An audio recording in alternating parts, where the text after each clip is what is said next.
Hey everybody, welcome back to Texas Reloading Room and another shop shenanigans.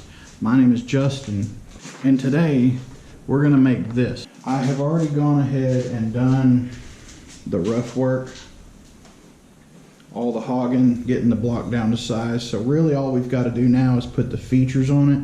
I'm looking forward to that because it's been way too much time making this. This is the problem with not having a saw. This block was a lot bigger and really thick, so I had to take all the material off rather than just saw it.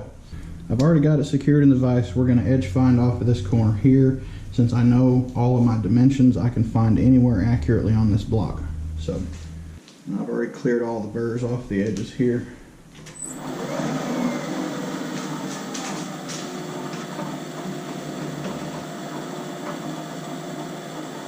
Okay. Zero my X right there.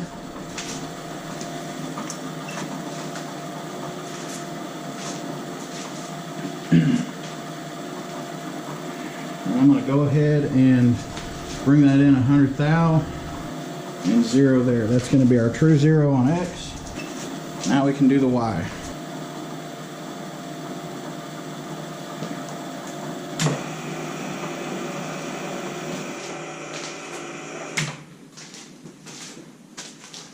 So now we've got our two zeros.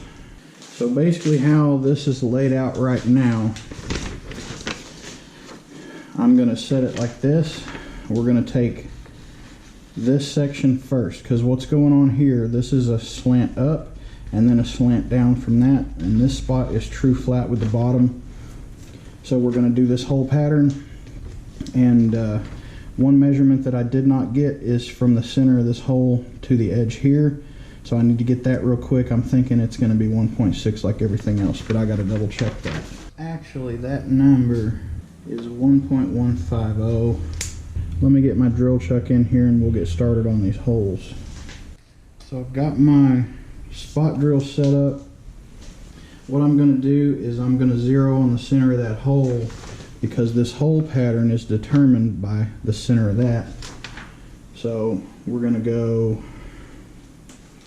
1.15 in, and then it's 1.6 from the edge. Bring the head down. And the reason we're spot drilling is because a longer drill bit's going to want to walk around, so we want to give it a good solid place to reference on.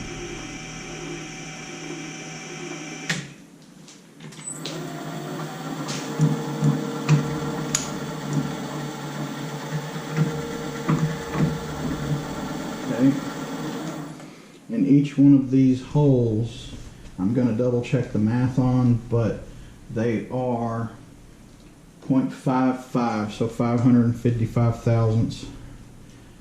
I've moved the camera to the other side, that way I can access my controls over here a little bit better. We're going to go and drill these 4 spot holes as well. So.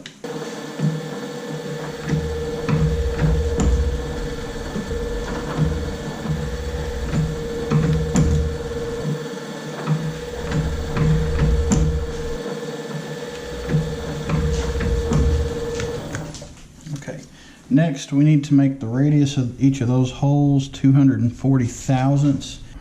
Letter drill B is 238 thousandths, and generally these drills want to go a little bit oversized. So this should put us right at 240, maybe 241. So let's just try this here.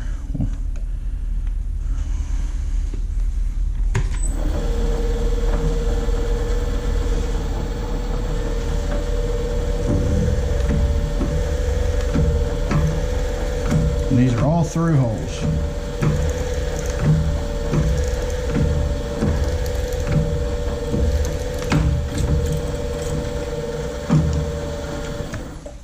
So let's see what that brought us to. I'm going to check that with pin gauges. So that's a 240.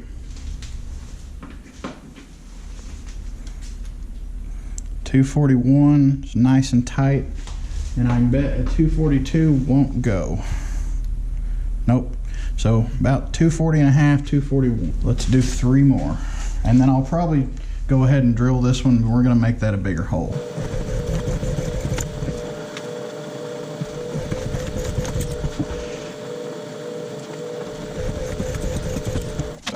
Now let's go back to 0.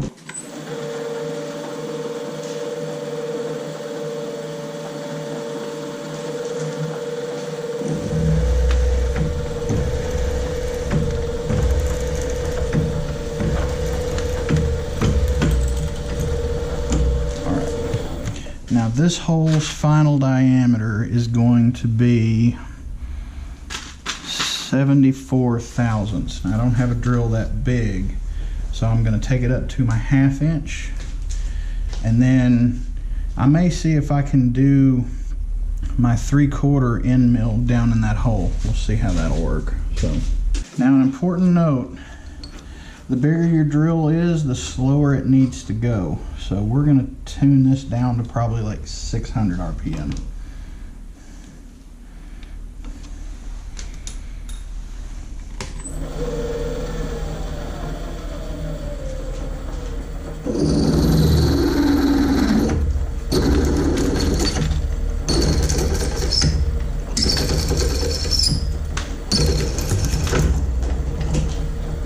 Okay, that's through. Now let's open that up a little bit, see if we can't get that to 750 without actually taking it to the lathe. Okay, so what I decided to do instead, since this hole's supposed to be 740 and not 750, I'm going to use an 11/16, which is going to put us not quite to 700, but a little bit over, a little bit around 650, and then we'll take it over to the lathe when we're done with everything else on the mill, and we'll finish that, because we're also going to have something up here almost like a lip, so we're going to have to go to the lathe anyway. But let's see how this does. I'm going to put a generous amount of fluid on this. Okay, it's going to get noisy. Well, maybe not.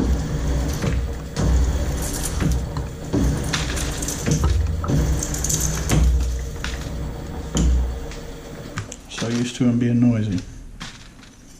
Alright. So now that hole should be just around 650. Let me see, what's the exact measurement here? 6875. So not quite where we need to be, but we're real close. Okay, so the next step, see here, this is the contour. We're working on this side right now. So this needs to come down. I need to get that exact number here. So that needs to be 92 from here to here, and total it's 1.59 so far, so we need to take it down by 67 thousandths. Our ledge is 1.05 from the center of the hole, which is where we're at right now. Basically what I want to do is I want to take that 1.05 and just subtract the tool, which is 1/2 inch. So I need to move this over to 55 thousandths. This is going to be our boundary right here. So I'm going to cut across that until I get almost to the depth that I need it to. Right now the block is 1.59 thick. To the top of the lip around this center hole is 0.67 or 0.460. So I'm going to cut everything down to that right now, and then we're going to have to go another 210 thou around that, and we'll calculate how much to leave on that when we get to that point. But right now we're at 0.8, which is where the taper is going to start on this edge here. So let's go ahead and get to that. I'm going to touch this off real quick using the paper method. So our card is 8 thou thick. So I'm going to move off to the edge. We're going to move down 8 thou, and now that's our 0. So we need to go 460 down. I'm going to do this in a 100 thou cut and see how this is going to do.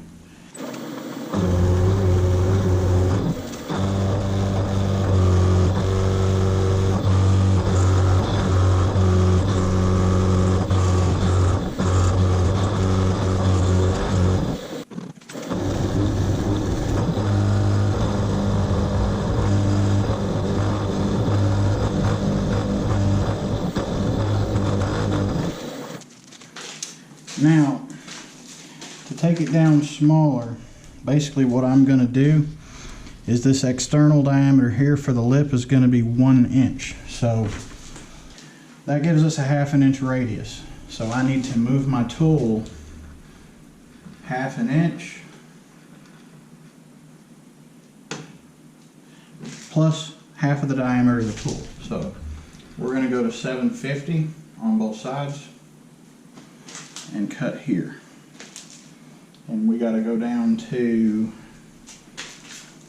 670. Okay, so I just measured this and I'd like to have at least 200 thou. So I'm only going to take off about 80 thousandths here. That way I've got enough, because this is aluminum, it's not steel.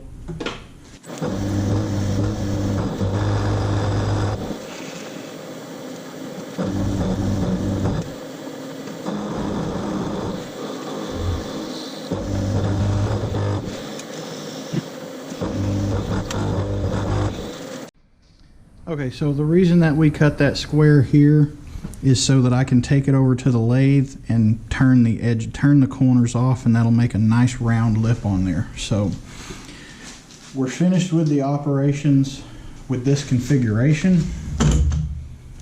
So it's time to reset it for the next operation, which is to cut this taper. Now, according to my sheet, that angle is 153 degrees. So I'm actually going to change that just slightly. So we'll take we're going to do 180 minus 153. So we need about 27 degrees of angle on there. So I'm going to get the angle blocks. Okay, so here I have a 25 degree block and a 2 degree block. We'll set those in the vise.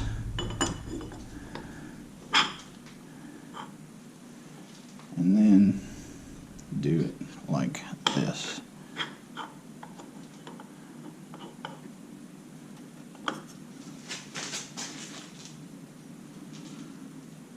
Okay.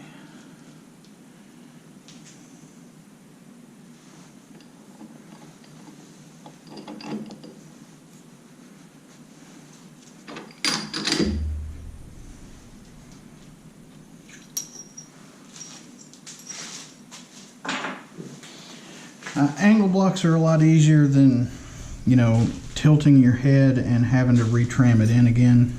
So what I'm going to do now is I'm going to skim this off until those corners meet.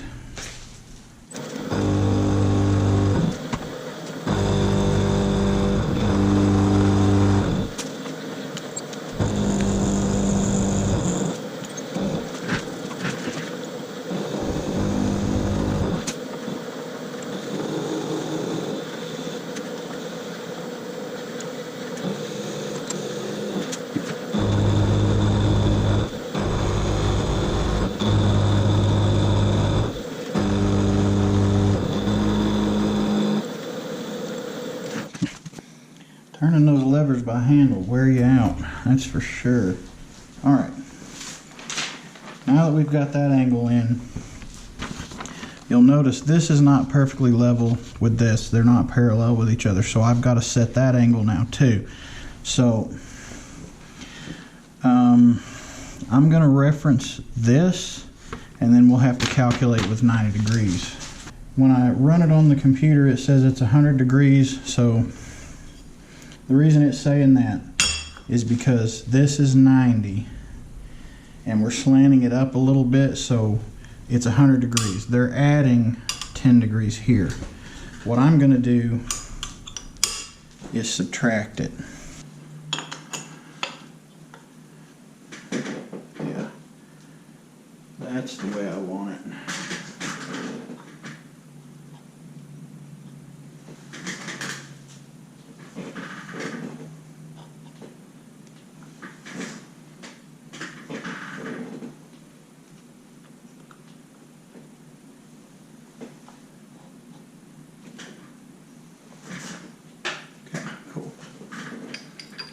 tighten it down. And the good thing about this is I don't have to worry about matching a corner.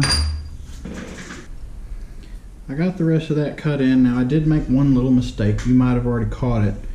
I forgot to leave the lip around here. That's not a huge deal. That's on this piece would be mostly decorative. On the piece that was broken, that was just a little welded ring inside of a piece of really thick sheet metal. So given the fact that this is a solid block, I'm not too worried about that. Same with this, it's just going to be decorative. But so now the only things that we've got left to do, I need to round this off, make this hole the right size, and then I need to do the taper on this. And I've got to remeasure that, but I want to say it's like 3 degrees.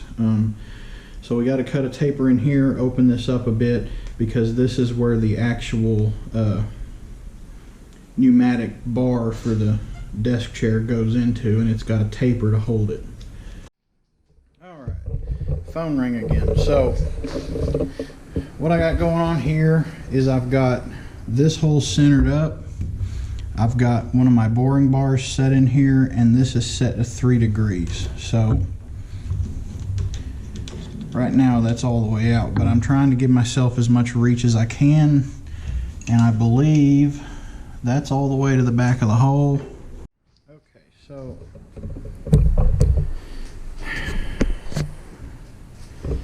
I'm real nervous about this one, so I'm going to start it off slow.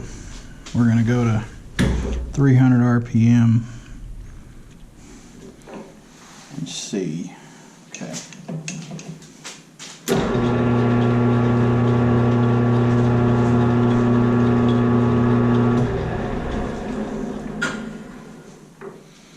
Now I'm going to clean this edge up, so I'm going to spin this backwards since I'm cutting on the outside.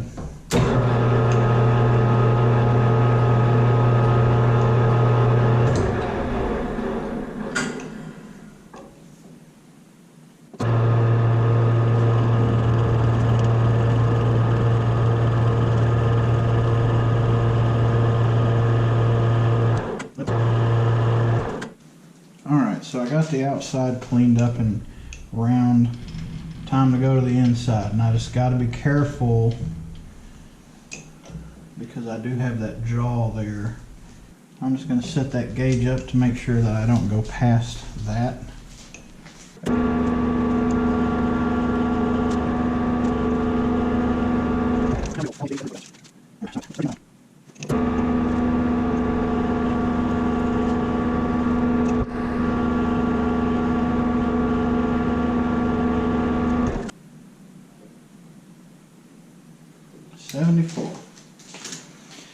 Time to flip it around and do it again, this time on an angle.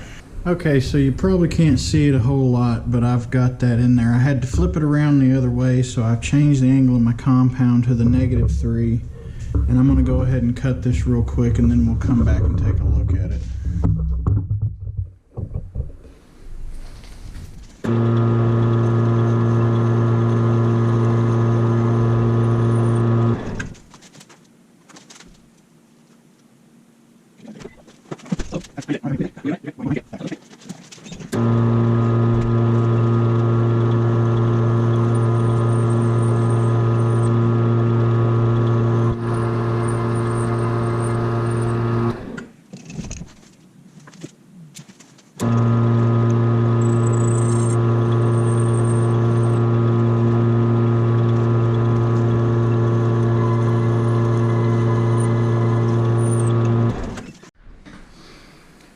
So here is the finished product.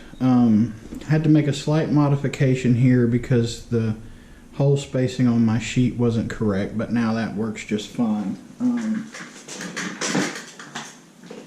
Yeah, so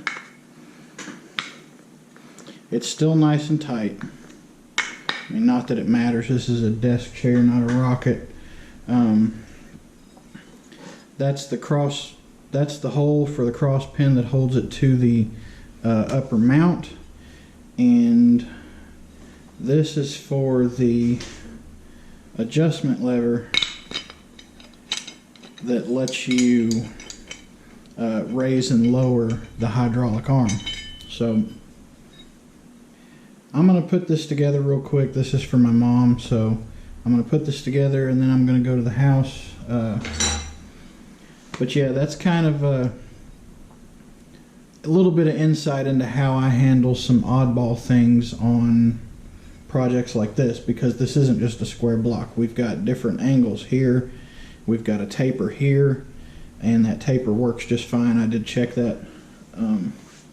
So yeah, just doing projects like this, just take it easy, slow down, think about exactly how you're going to go about it, and you'll get it right. I may throw a picture or two up of this being done, but if there's anything else you guys would like to see, I'd really like to focus on some machining content, maybe like some how-to stuff. So if you have any suggestions in that way, let me know what those are. But until next time, my name is Justin, and I'll see you in the next video.